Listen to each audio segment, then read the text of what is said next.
She took a hotel job for a day, then a lonely millionaire checked in and changed her life forever. But before we dive into the full story, let me know where you're watching from and what time it is now. Subscribe to the channel and let's get started. Under the hesitant glow of the front desk lamp, a solitary sentinel against the encroaching city night, Lily's fingers danced across the ancient keyboard. The hotel's reservation system groaned, a weary sigh escaping its mechanical depths, mirroring the exhaustion that settled deep in Lily's own bones. She was just filling in, a whispered favor for her friend Jenna, whose voice, hoarse from fever, had practically begged her to cover the shift just hours earlier. This small hotel, nestled like a secret between shuttered shops and quiet alleys, felt hushed, almost forgotten. Tonight's rain, a steady, rhythmic tap against the window panes, drew a curtain of solitude around everything, deepening the sense of isolation, making the world outside seem vast and indifferent. Lily adjusted the collar of her borrowed blouse, its fabric a little too stiff against her skin. Her mind, usually a restless current, felt strangely still, lulled by the persistent patter of the rain.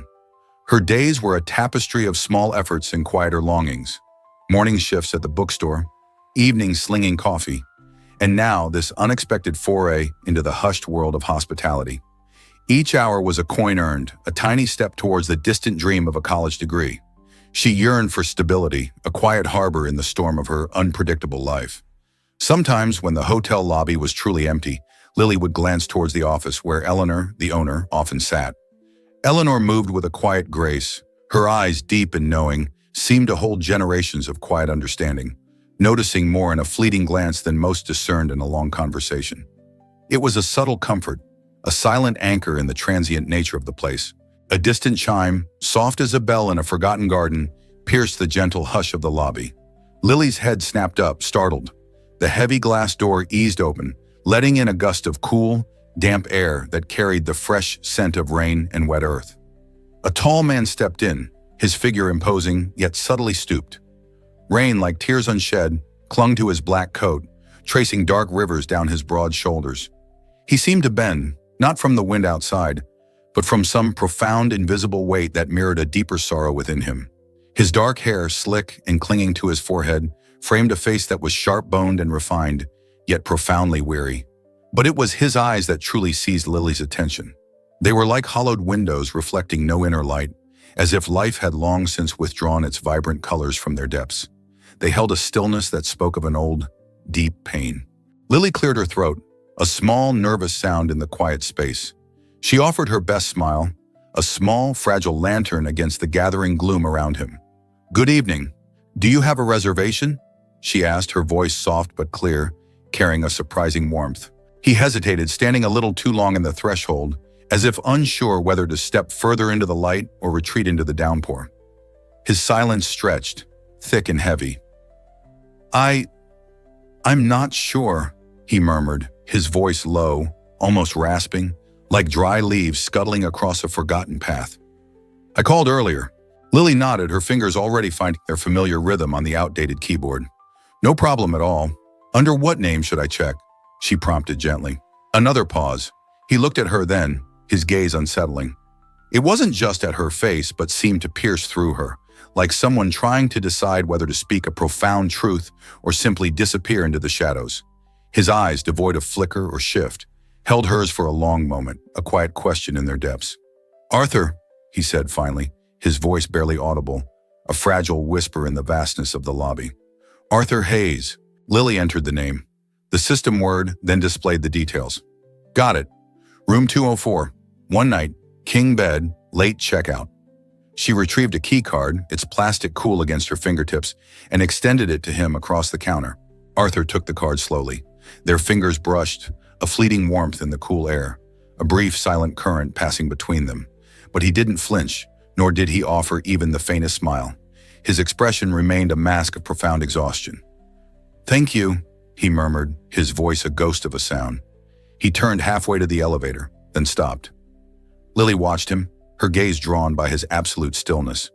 His back was to her, unmoving for what felt like an endless breath, a statue carved from sorrow.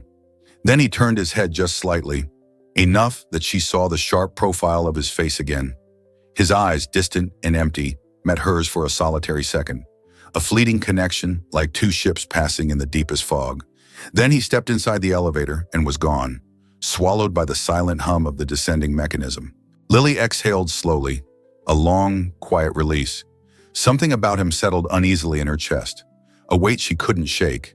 Not fear, not truly, but a profound sorrow, a poignant ache, like watching someone drowning while still standing on dry land, unable to reach out. The lobby, once merely quiet, now felt steeped in a lingering sadness. An hour passed. The lobby remained hushed, filled only by the whisper of rain against the glass and the rhythmic ticking of the wall clock above her. Lily settled back into her chair behind the desk, idly scrolling through old, forgotten magazines, their pages soft and worn. Her thoughts drifted, like dandelion seeds on a gentle breeze, towards the man in room 204. Then something caught her eye. Outside, past the glass doors, barely visible through the sheeting rain, was a figure. He sat on the metal bench in the small balcony garden outside the hotel. No umbrella, no protection from the elements. He wasn't smoking. He wasn't on his phone. He was just sitting, motionless, drenched, as if the cold held no bite, as if he felt nothing at all. Lily stood up slowly, drawn to the glass. It was Arthur. She glanced at the clock again. It had been over an hour since he checked in. Still, he sat there, head bowed, shoulders sagging, his silhouette a testament to profound weariness. She wanted to step out, to brave the cold rain, to ask if he was okay, if there was anything she could do. But something held her back, a delicate thread of intuition, stronger than any fear. It was an unshakable feeling that this was not merely a man caught in the rain. This was someone trying desperately to feel something. Anything. A flash of lightning ripped the sky, a sudden blinding canvas behind him. For a moment his silhouette was sharp and stark against the wet stone walls, his hands clenched together, like in desperate prayer or utter despair. Lily's chest tightened, a quiet ache blooming within her. She turned away from the window, her heart a frantic bird against her ribs, unsure why her throat felt so tight, why her eyes burned with an unspoken understanding. Back at the desk, her gaze fell on the blank notepad beside the phone. Slowly, almost without thinking, she tore a small, pristine piece from it. She picked up a pen, its cold metal familiar in her hand. Her hand hovered for a moment, a brief dance between thought and instinct. Then she began to write, a single sentence. She folded the note carefully, her movements precise and deliberate. No one else came into the lobby after that. The rain fell harder, a relentless, cleansing rhythm.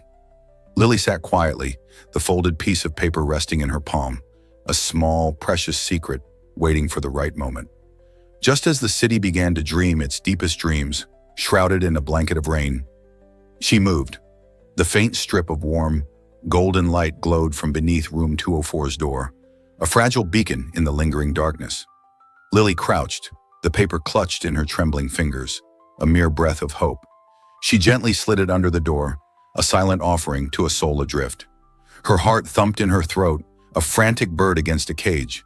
She stood for a moment, her gaze fixed on the cold numbers on the door, then turned and walked away, the soft echoes of her own footsteps filling the quiet corridor.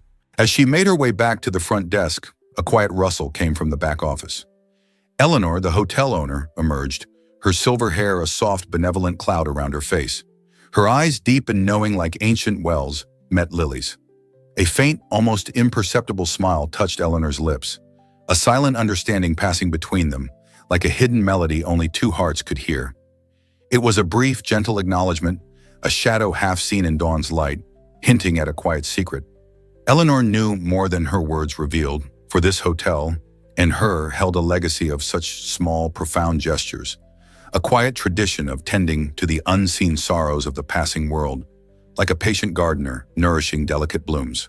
2 months had drifted by since that rainy night, like leaves carried on a quiet stream, marking time without truly diminishing memory. Lily had folded the brief, intense encounter with Arthur into a neat, quiet corner of her mind, a space between fleeting curiosity and a persistent, unspoken hope. Life, far from slowing, intensified its relentless rhythm. Tuition fees mounted, a cold tide threatening to engulf her. Cafe shifts stretched longer, blurring her days into a continuous hum of labor, and the bookstore, once a sanctuary of quiet stories, cut back her hours, its aisles feeling emptier, shadowed by low sales. Pressure mounted, a suffocating blanket woven from financial strain and academic dread. Her college advisor's stern words echoed like a distant storm cloud. Without payment, your enrollment might be suspended. This weight shaped her days with a desperate urgency. So, when she opened her email one morning, the screen's pale light illuminating her small kitchen table, and saw a message titled Employment Opportunity Assistant to Executive Director, she assumed it was spam. Another digital phantom, a trick of light and code, destined for the trash. Until she read the details. Her full name, Lily Clark, spelled correctly. A small miracle amidst impersonal correspondence. The message mentioned a personal recommendation. The sender was a major health tech corporation, Ethyrian, a name she'd vaguely heard whispered in the news, a titan whose gleaming towers felt impossibly distant from her humble existence, like a mountain peak shrouded in clouds. She reread the email 3 times, bewilderment deepening the furrow in her brow. She hadn't applied for this job, never even dreamed of it. Ethyrian felt like a world apart, a fortress of success, unreachable. A contact number shimmered with unreality, a gateway to an unimaginable place. She dialed it with shaking fingers, her heart thrumming, half expecting a machine, or a disembodied voice confirming a mistake, pulling her back to familiar struggle. "Good morning, this is Catherine from Ethyrian," a cheerful voice said, bright and clear as a mountain spring, devoid of the weary tones Lily was used to. "Is this Miss Lily Clark?" "Yes," Lily stammered, her voice a reedy whisper. "We're delighted you received our message," Catherine continued, oblivious to Lily's confusion. "We'd like to invite you for an in-person meeting with our executive director regarding the assistant position." I think there's been a mistake," Lily managed, mind racing, searching for a logical explanation. "I never applied." A brief pause like the quiet between flute notes. "Actually," Catherine's voice resumed, soft but firm, carrying a subtle knowing, "you were referred by someone who asked to remain anonymous for now. They spoke very highly of your character and quiet competence." Lily agreed to the meeting. She couldn't explain why. A strange mix of unease and dangerous excitement thrummed through her. It was like agreeing to step onto a path shrouded in mist, not knowing where it led, but feeling an undeniable, quiet pull, a gentle current guiding her forward. 3 days later, she stood before Ethyrian's gleaming headquarters. The building rose like a silent sentinel against the sky, polished marble and glass reflecting the cold, clear morning light. An imposing monument to ambition. She wore her best second-hand blazer, its fabric familiar, a quiet armor. Her only heels clicked subtly on the vast, silent lobby floor, echoing too loudly in the hushed grandeur. Every step resonated with unfamiliar majesty, a world away from the cafe's linoleum or the bookstore's dusty aisles, a stark reminder of her humble origins. She was escorted to the executive floor, a realm of hushed voices and muted luxury, where light diffused softly from hidden sources, creating serene power. "Wait here," the assistant murmured, gesturing to a heavy, unmarked dark wood door. Lily stepped inside, breath held, a silent prayer forming. The office flooded with light from ceiling-high windows, stretching like vast canvases to the sky, offering a panoramic city view. It was modern, minimal, elegant in its starkness, every object deliberately placed. At the far end, behind a sleek black walnut desk, a silent, powerful presence, stood a man in a tailored suit, his back turned, looking over the skyline. A silent king surveying his domain. He turned, and Lily stopped breathing. It was him, Arthur, but not the man from room 204. This Arthur stood tall, shoulders squared, an air of quiet authority. He was clean-shaven, dark hair neatly styled, framing a face that held not despair, but composed strength. His eyes, once hollow and distant, still held depth, profound awareness, but now they were awake, alert. They held the light, reflecting the city's vibrant morning glow, not consuming darkness. A gentle warmth emanated from him, subtle yet undeniable. He smiled gently, a small, tentative curve of his lips, a warmth reaching his eyes, inviting yet holding a trace of solemnity. "Hello, Lily," he said, voice calm, clear, no longer raspy but resonant, unwavering, full of unexpected gentleness. Lily blinked, stunned, mind struggling to reconcile the two images. You work here?" Her voice was a fragile whisper. "I run it," he replied, gaze steady, unwavering, holding profound gratitude. "Ethyrian was my company from the start. I've just returned to my place." She could barely find words, her mind a tangle of questions. I don't understand, she managed, voice weak, laced with disbelief. Arthur stepped forward, movements fluid, purposeful, with quiet strength. He reached into his jacket pocket, pulling something out. A folded piece of paper. It was worn at the edges, water-stained, creases deep like an old map, but legible, her handwriting. If you are still alive today, you are braver than you think. I kept it, he said softly, voice imbued with reverence that tightened Lily's chest, a tremor through her being. I read it 3 times that morning. Then I got up, packed my bag, and checked out.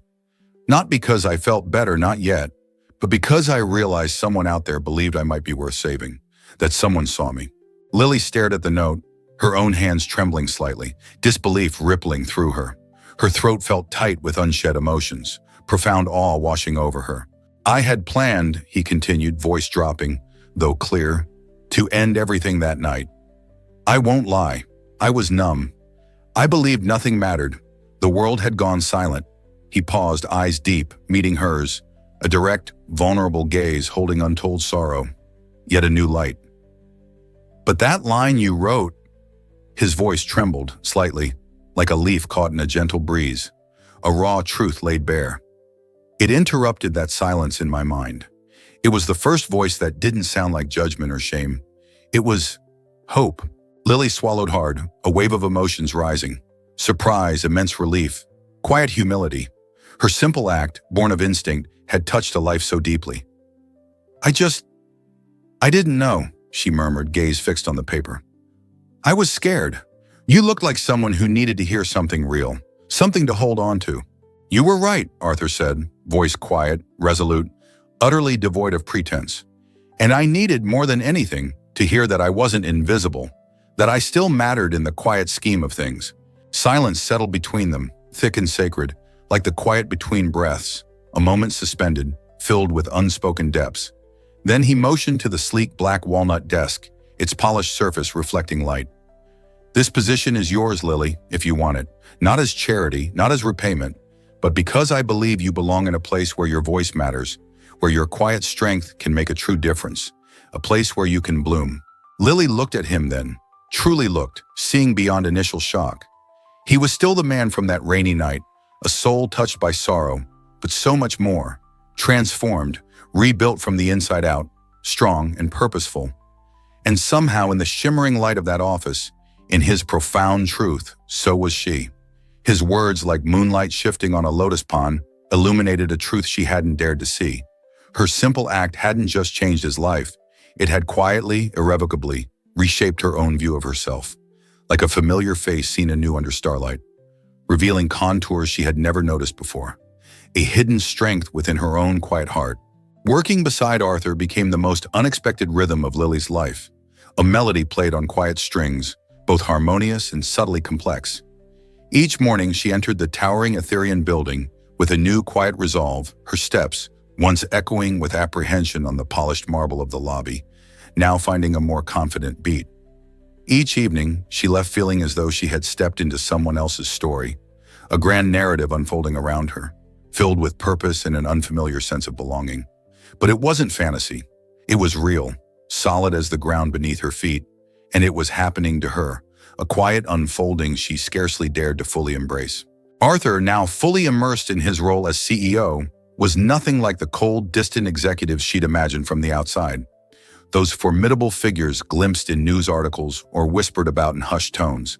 He was respectful, composed, a figure of quiet authority that permeated the very air around him, yet approachable. And beneath his calm exterior, a subtle warmth radiated, a gentle light that revealed itself in small, almost invisible gestures, like sunlight filtering through a canopy of leaves. He often brought her hot tea at precisely 3 p.m. every afternoon, a simple cup of chamomile, because he'd remembered her mentioning she didn't like caffeine.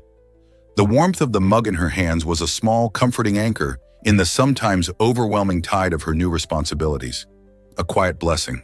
When rain unexpectedly arrived, a sudden downpour from the city sky, he was already at the entrance with an umbrella, holding it above her head with that same quiet expression, as if shielding her from the elements were the most natural thing in the world, a silent, unspoken care that settled deep within her. Every time she achieved something, no matter how small, a well-organized file that streamlined a complex process, a last-minute meeting arranged with surprising ease that smoothed over a potential difficulty, he would offer a gentle smile and say, "Thank you, brave one." At first, she thought it was merely a callback to the note, a simple reminder of their unusual beginning, a shared secret between them. But after weeks of hearing it, the way he said it started to sound different, imbued with a deeper conviction, like a truth he genuinely believed about her. It was as if he saw a courage within her that she herself had yet to fully grasp, a quiet flame that he recognized. And every time she heard it, Lily felt herself stand a little taller, her shoulders squaring, her breath deepening, a quiet strength blooming within her like a resilient flower finding its way to light. They developed a rhythm, a quiet cadence that transcended the formality of their professional roles. It was a delicate dance of unspoken understanding, of shared glances and subtle acknowledgments that built a bridge between their vastly different worlds. He invited her once to a street food cart after work, a tiny vendor tucked between two towering buildings, a hidden gem renowned for the best grilled corn in the city, its aroma wafting invitingly. She laughed then, a genuine, unburdened sound that bubbled up from deep within her, pure and clear as a mountain spring, when he didn't quite know how to eat it without getting chili powder on his tailored shirt, his polite attempts comically clumsy.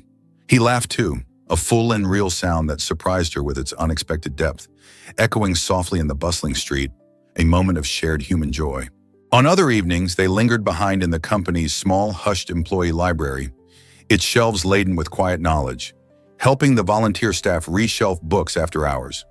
Arthur never announced his presence there. He simply rolled up his sleeves, his formal demeanor shed, and sorted biographies by spine color instead of author name, grinning like a child when corrected by a seasoned volunteer. It was in these small moments, away from the polished offices, amidst the scent of old paper and quiet contentment, that Lily saw glimpses of the man beneath the title, a man both powerful and profoundly human. One night as they walked out, the city lights beginning to prickle the evening sky like scattered jewels, they passed an older security guard struggling with his shoe. The sole had come loose, flapping awkwardly with each step like a broken wing. Arthur stopped without a word. He knelt down without a flicker of hesitation or concern for his expensive suit, and used a spare roll of strong tape from his briefcase to bind the man's shoe tightly. A practical, unpretentious act of kindness offered without expectation. "That'll hold for a few days," and he said kindly, his voice gentle, then patted the man's shoulder.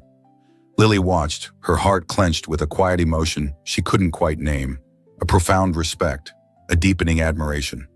It wasn't about status or performance. It was just who he was, someone who noticed the unnoticed, someone who remembered what it was like to feel invisible, to carry a small daily burden that others overlooked.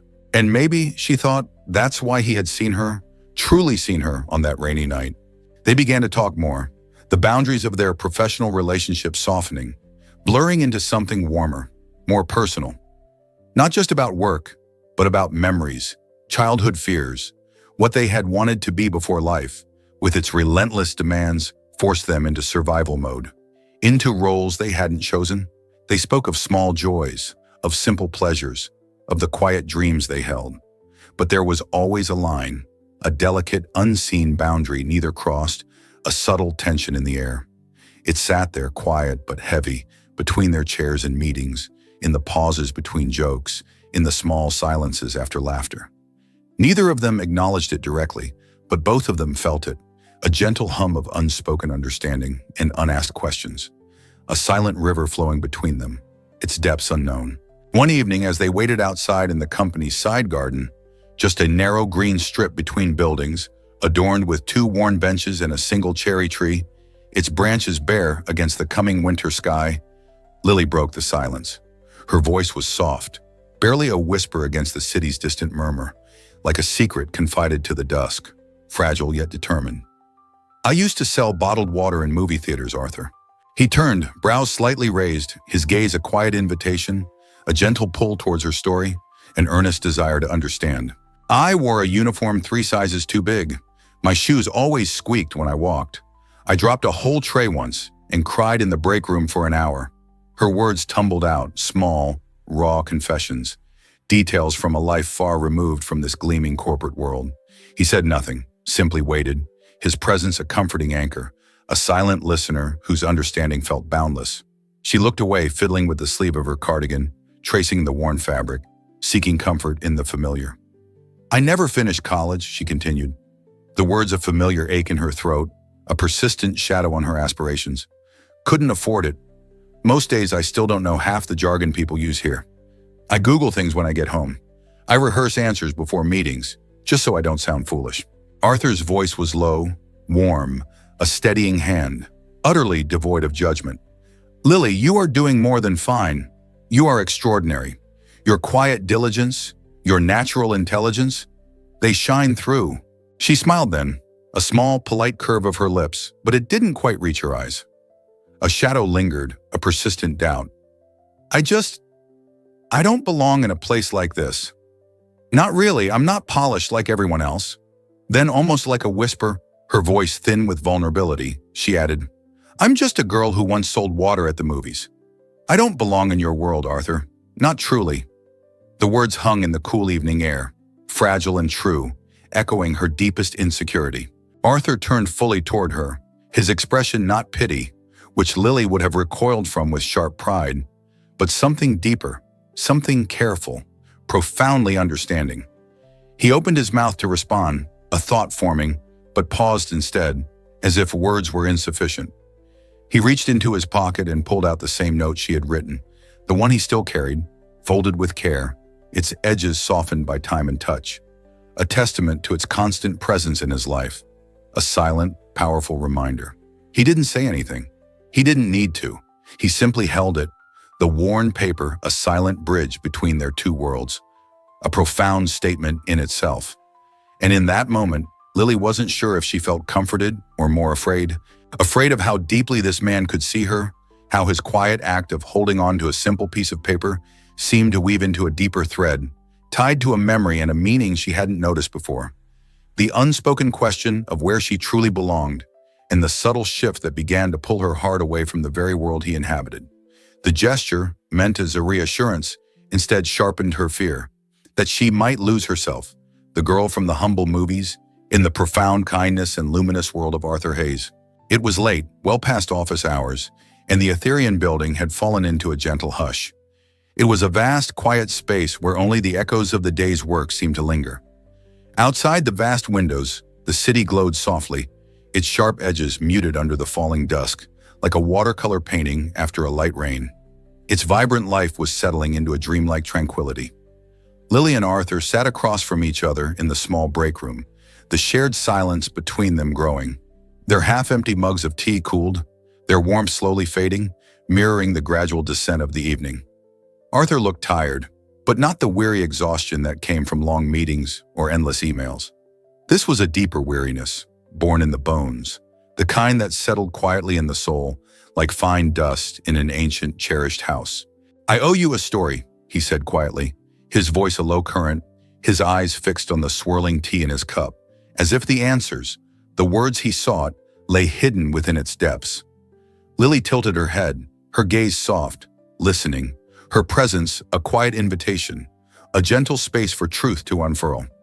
"You know I'm the CEO," he began, his voice calm, measured, holding a quiet solemnity. "But you don't know why I wasn't here until recently, why I disappeared from the public eye, vanishing like smoke?" She'd always wondered about the gap, the hushed whispers around the office, the half-finished sentences in articles she'd found online. A mystery veiled in silence, a void in his otherwise gleaming narrative. A question hung unspoken in the air. He leaned back in his chair, the lamplight catching the sharp planes of his face, accentuating the lines of experience etched around his eyes. These lines spoke of battles fought unseen, burdens carried in solitude. 6 months ago, a device my company developed, an advanced implant for post-surgical monitoring, malfunctioned during a routine operation. The patient died on the table. Lily's breath hitched, a small, involuntary gasp escaping her lips, drawing the sudden cold air into her lungs. The air in the room seemed to thicken, suddenly heavy with unspoken grief, a weight that settled between them, tangible and profound. "The failure wasn't caused by our core technology," he continued, his voice steady but laced with a quiet, profound pain, like the distant cry of a solitary bird in the deepening twilight. "It was a defect in a third-party component. Something we should have caught but didn't. Not in time. The fault was subtle, insidious, buried deep in layers of code we trusted, a betrayal hidden in plain sight.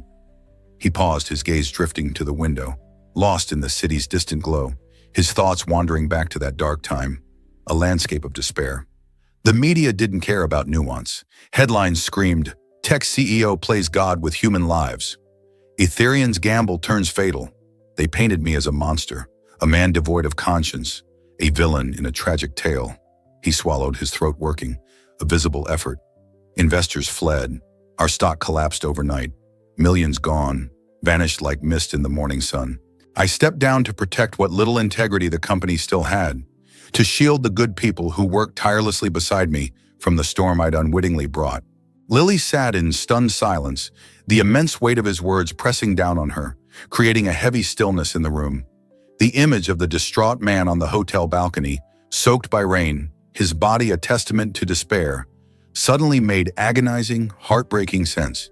It was as if a missing piece of a mosaic had finally clicked into place, revealing a complete, painful picture, shattering the comfortable anonymity she'd assigned him. "But that wasn't the worst part," he said, his voice dropping almost to a whisper, a stark contrast to his earlier composure, as if speaking a secret too sacred, too painful to be heard by the outside world.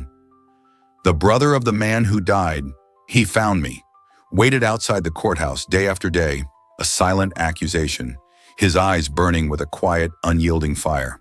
Arthur looked at his hands, strong hands that had built an empire, now held loosely in his lap, looking strangely vulnerable, helpless. He didn't scream, he didn't curse, he just looked me in the eye, his own eyes burning with an unquenchable sorrow, and said, "I hope you live long enough to feel the guilt I do every day." It was a curse, delivered not with malice but with a crushing, quiet despair. A long, still silence passed between them, thick and heavy like the humid air before a storm. A sacred quiet that held the weight of untold suffering, a shared burden. The city's muted hum seemed to amplify the quiet, making every unspoken thought resonate in the confined space.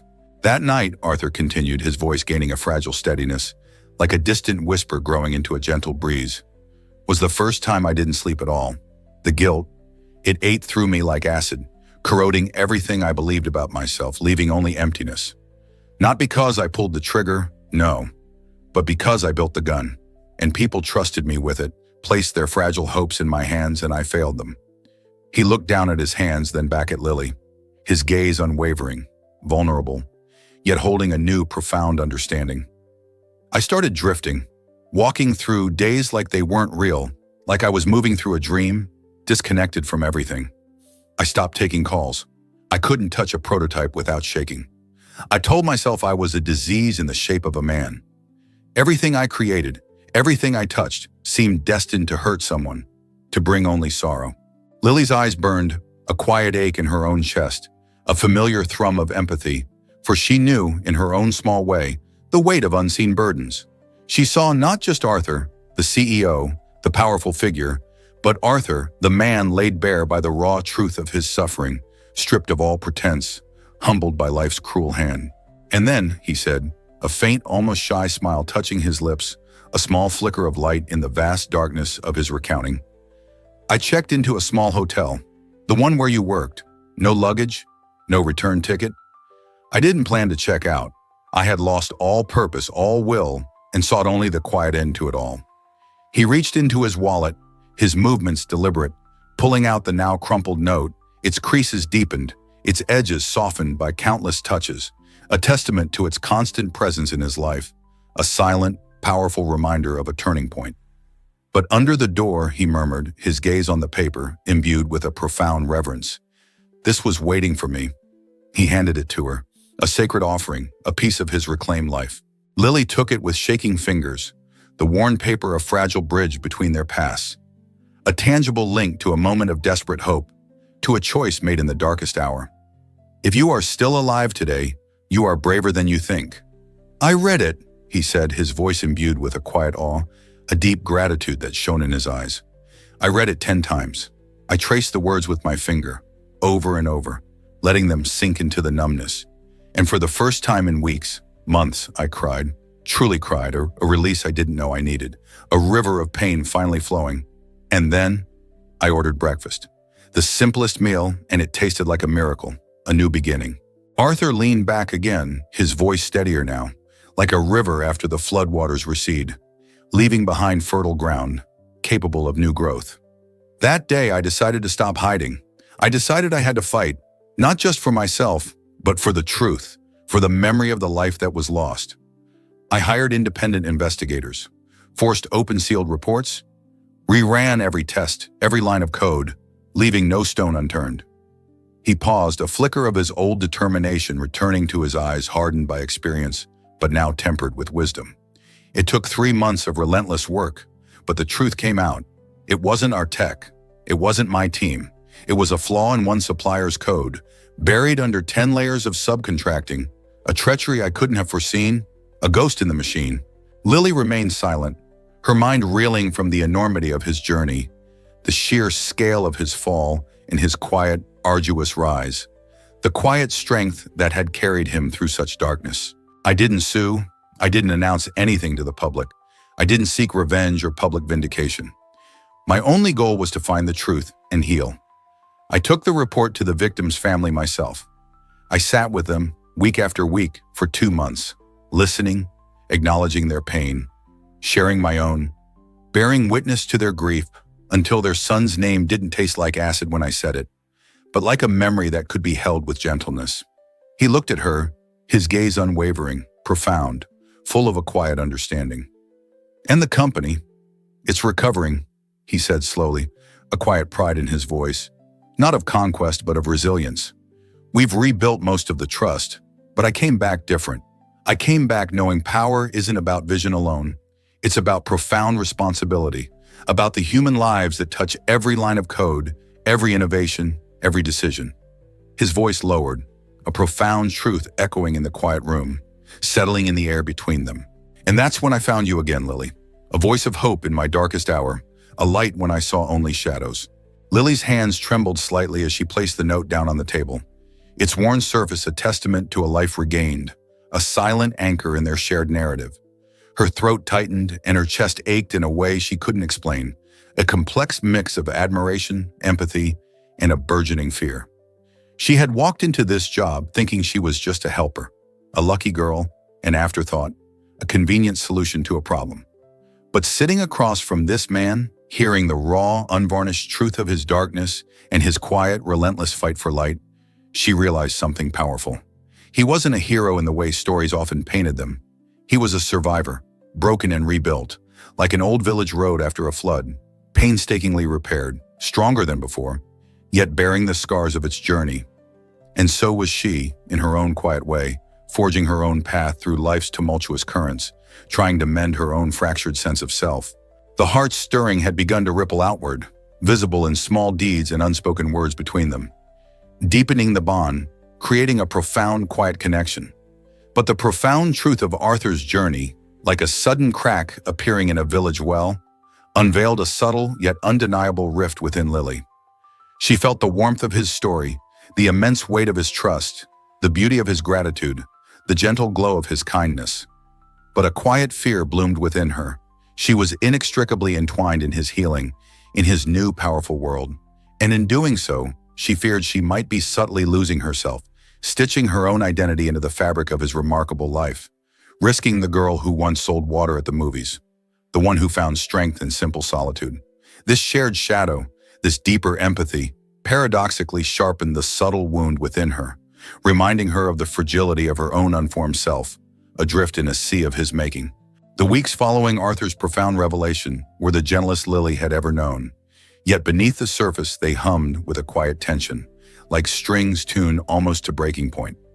A subtle disquiet, like a persistent shadow, began to stretch within her. She and Arthur worked closely on a new project, a health outreach initiative for underserved communities, a noble endeavor born from his personal reckoning. It was his idea, driven by a renewed sense of purpose, but he always introduced it as theirs, a shared vision that bound them together.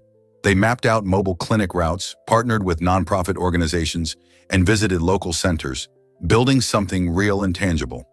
Every meeting, every discussion felt like constructing a quiet sanctuary in a world often too loud with indifference, a balm to the soul. Arthur was consistently attentive, in ways both quiet and nearly imperceptible, his care weaving itself into the very fabric of her days. He'd place a cup of warm water on her desk just as she settled in, a small gesture of profound understanding. If he saw her deeply absorbed in emails, brow furrowed in concentration, he'd quietly leave a folded note beside her keyboard. Breathe. If the conference room chilled her hands, he'd subtly slide over his own warm mug, its ceramic heat seeping into her fingers. He'd learned her preferences, even discovering her quiet fondness for flashcards.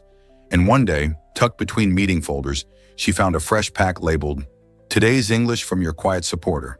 Lily felt safe, a warmth spreading through her often anxious heart, like the sun on a cool morning. But with that safety came a gnawing apprehension. It crept in, blooming quietly in moments when no one else was watching, between compliments and thoughtful gestures. It whispered to her when she passed the mirror in the executive elevator, reflecting a woman dressed in fine clothes she had only dreamed of, or when she walked through glass-lined corridors where confident strides echoed the hum of powerful decisions, a world so far from her own. Questions circled her heart like circling shadows. Do I truly belong here?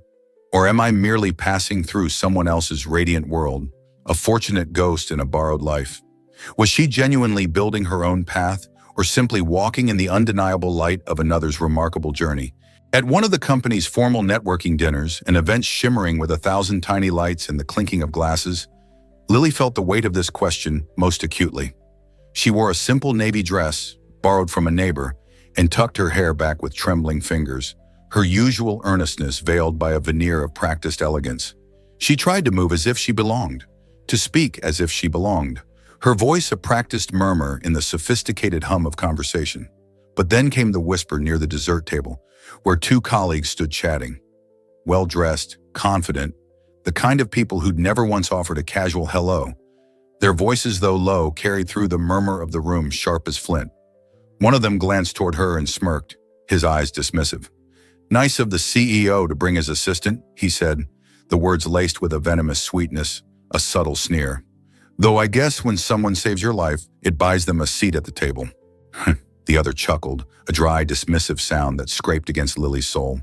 Or maybe she's just very persuasive? Lily froze. The faint laughter followed her like a cold, penetrating ghost. She didn't confront them. She didn't even turn around, her body locked in silent stillness. She simply walked out of the room, her elegant borrowed heels clicking hollowly on the polished floor. The sound a stark counterpoint to the sudden emptiness in her chest, a profound sense of dislocation that swelled within her. The night air was sharp, biting, a welcome shock against her flushed skin, cleansing the bitterness from her lungs. The stars, scattered across the vast canvas of the sky, seemed too quiet, too indifferent to the small dramas of human hearts. Inside her chest, something twisted, a familiar ache blooming into a full, piercing pain, the culmination of all her unspoken doubts. Back at her table, Arthur was still speaking with a guest speaker, his profile intent, immersed in his world.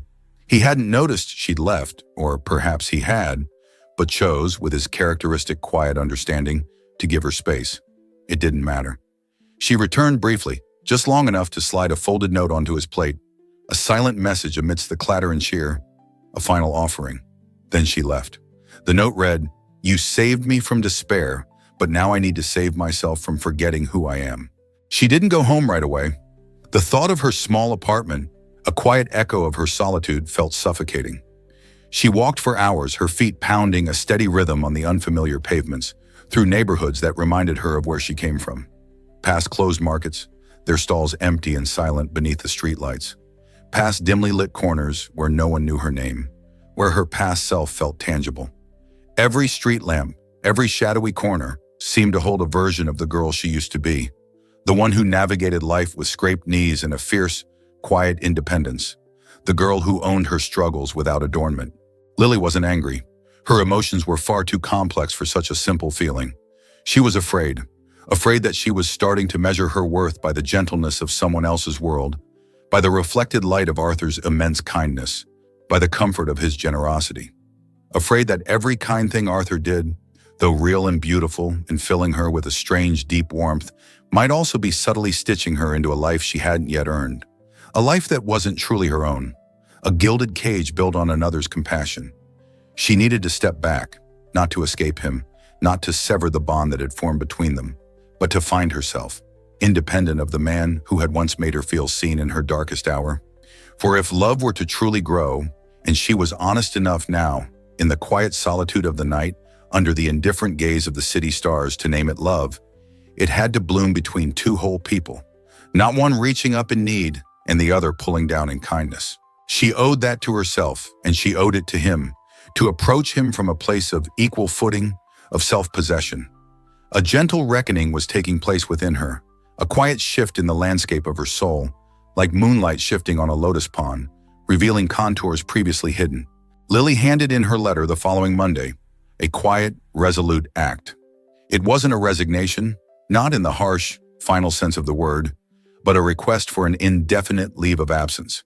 It was typed neatly, sealed in a simple envelope, and left on Arthur's sleek black walnut desk before the office filled with voices, and the day became loud, before the bustling world could intrude on her silent declaration.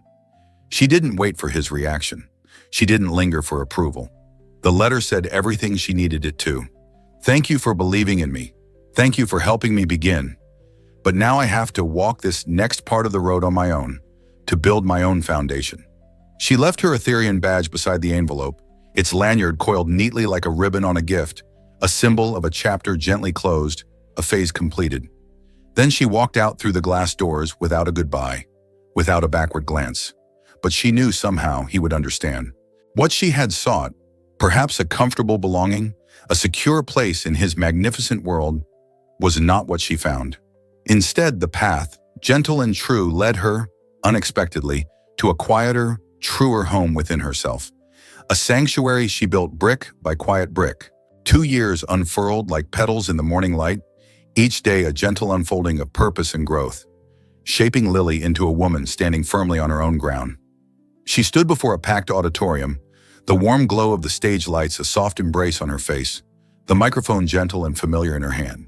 Her blonde hair, a pale halo, was pulled back into a simple twist, accentuating the quiet strength in her features, a subtle testament to the battles fought and won within her soul. She wore a navy dress that had once belonged to her mother, a garment imbued with quiet resilience and enduring love, fitting her now with an ease born of earned confidence and self-possession. She didn't need a teleprompter. Her voice, once shy and uncertain, now carried clarity and a quiet, resonant conviction, like a clear stream flowing steadily after a long, cleansing rain, its banks holding firm. She had grown into her story, not just the one others told about her, but the one she had painstakingly learned to tell herself, word by word, deed by deed, a tapestry woven with threads of her own making. She was being honored for her work with a nonprofit organization, an initiative that had blossomed from a seed of an idea she had nurtured in the quiet solitude of her small apartment. It provided literacy programs and healthcare access for underprivileged women, a vision born from her own struggles and deep empathy for the unseen burdens carried by so many. The project, which had started with one borrowed classroom, 2 earnest students, and a humble stack of donated books, had now grown into a statewide network, its branches reaching into forgotten corners, touching lives like gentle rain, nourishing thirsty roots. Hundreds of women, mothers, survivors, daughters, could now write their names, sign their documents, understand prescriptions, and ask questions without fear. Their lives, once shrouded in quiet limitation, were gently reshaped, filled with new possibilities, like fields awakening under the spring sun, ready for abundant harvest. Still, despite the validation, despite the warmth of the moment, Lily felt her heart skip, a small flutter not from nerves, but from something else.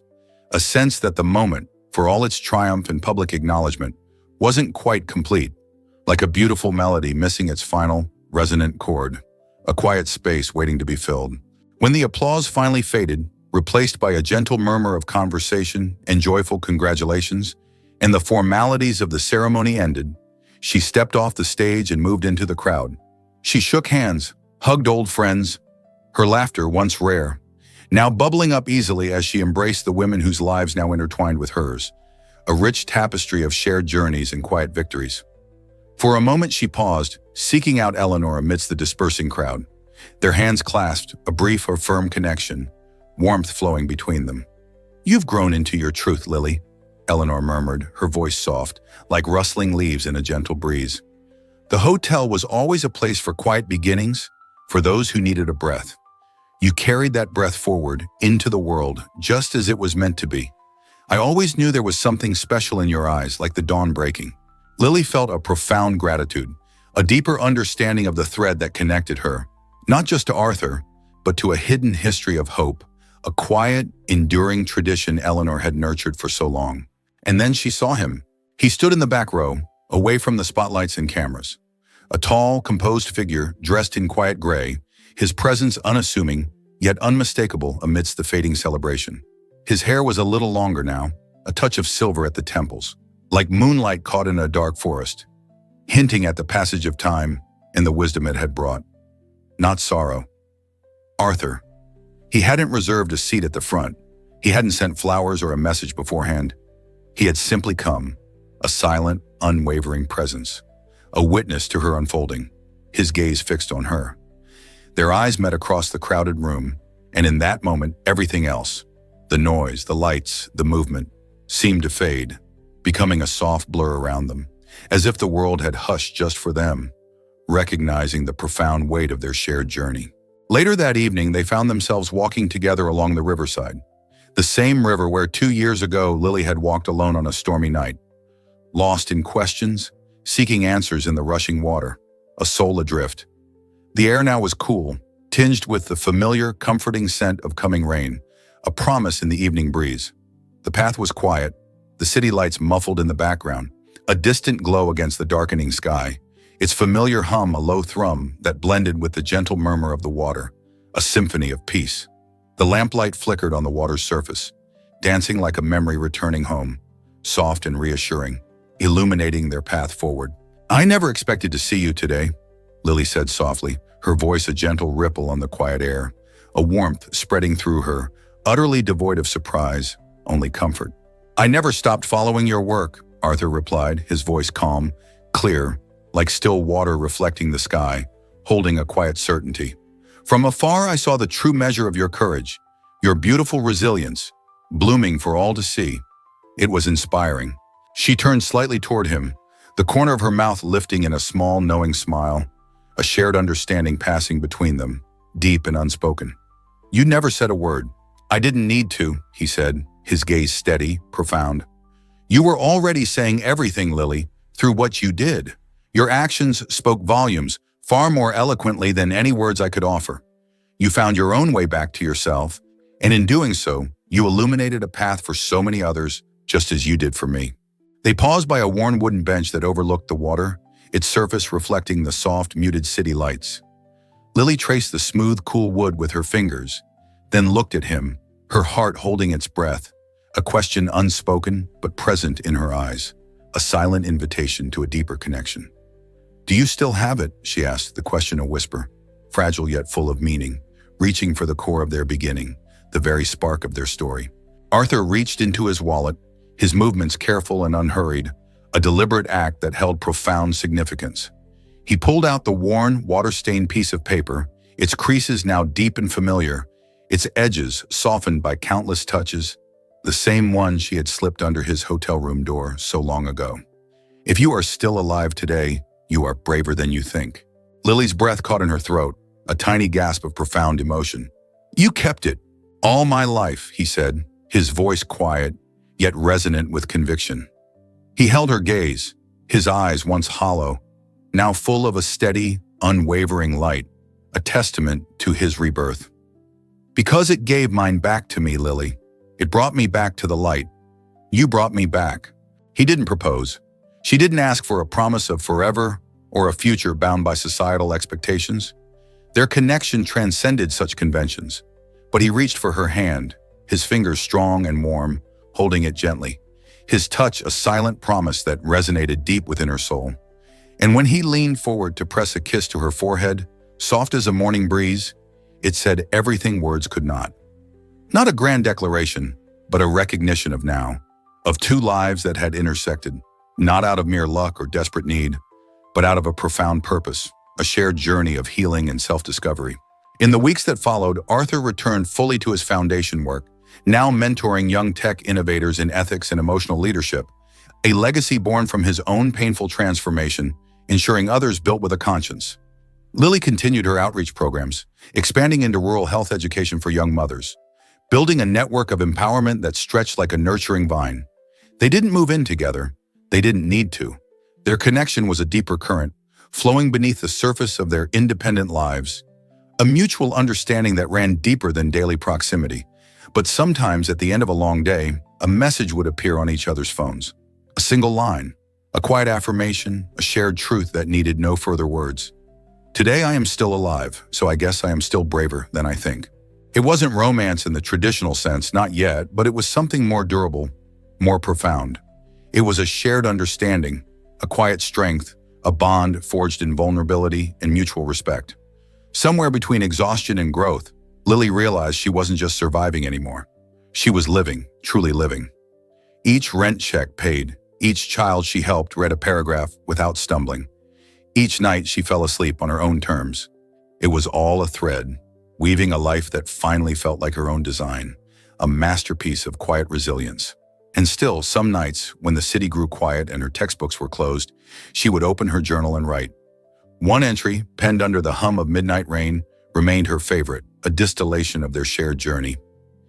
He waited at the edge of my storm, not to pull me out, just to hold the umbrella if I ever turned back. If he's still there when I find my center, then we can begin again. Not from chapter 1, but from chapter 2. As two whole people who choose each other. The story ended, not with a flourish, but with a tender dawn, a breath of peace, healing incomplete yet shared, like hands clasped in quiet understanding under the vast patient sky. A quiet testament to the enduring power of a simple, brave truth. If this story moved you, if it reminded you that hope can be found in the most surprising moments, don't forget to like, share, and subscribe to Heartwarming Love Story. We bring you stories that touch the soul, renew your belief in kindness, and highlight what's truly important in life.